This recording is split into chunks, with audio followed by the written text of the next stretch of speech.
বেশ কয়েকদিন ধরে মেঘ ভাঙা বৃষ্টিতে বিপর্যস্ত পাকিস্তান ও ভারতের উত্তরাঞ্চল। ভারী বর্ষণ ও আকস্মিক পাহাড়ি ধসের কারণে ভয়াবহ বন্যায় অন্তত 650 জন মারা গেছেন। বহু মানুষ এখনো নিখোঁজ। উদ্ধারকর্মীরা মাটির নিচে আটকে পড়া মানুষদের উদ্ধারে কাজ চালাচ্ছেন। হিমালয় ও উত্তর পাকিস্তানের ছোট এলাকায় ঘন বর্ষণ বা ক্লাউড বার্স্ট দিনে দিনে বাড়ছে।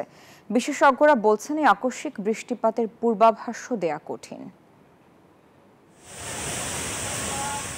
গত শুক্র ও শনিবার মেঘভাঙা বৃষ্টিতে আকস্মিক পাহাড়ি ধসের কারণে ভয়াবহ বন্যায় বিপর্যস্ত পাকিস্তানের উত্তরাঞ্চল।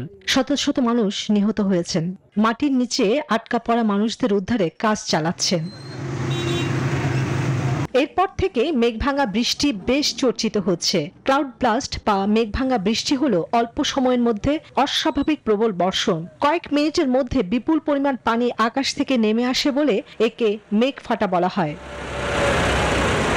সাধারণ ভারী বৃষ্টির তুলনায় এটি অনেক বেশি ঘন এবং স্বল্প সময়ে বিপুল পানি ছড়ায়। হংকং সিটি ইউনিভার্সিটির অধ্যাপক জনি চেন জানিয়েছেন, সাধারণত প্রতি ঘন্টায় 100 মিলিমিটার বা তারও বেশি বৃষ্টি হলে তাকে ক্লাউড ব্লাস্ট বলা হয়।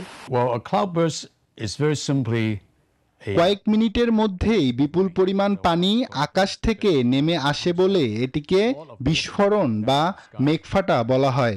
পাহাড়ি অঞ্চলে বাতাস উঁচু ভূমি বা পর্বতের সঙ্গে ধাক্কা খেয়ে দ্রুত উপরে উঠে যায়। তাপ ও অরোগ্রাফিক প্রভাব মিলিয়ে সেখানে বজ্র ঝড় দ্রুত গড়ে ওঠে এবং প্রচণ্ড বর্ষণ নামে। জনি চেন আরো বলেন, আকস্মিক বৃষ্টির পূর্বাভাস দেওয়া কঠিন। বর্তমান পরিস্থিতি বিশ্লেষণ করে কয়েক ঘন্টা পূর্বাভাস দেওয়া সম্ভব। বাংলাদেশে সরাসরি ক্লাউড ব্লাস্টের প্রমাণ সীমিত। মূলত পাহাড়ি এলাকায় ক্লাউড ব্লাস্ট বেশি ঘটে।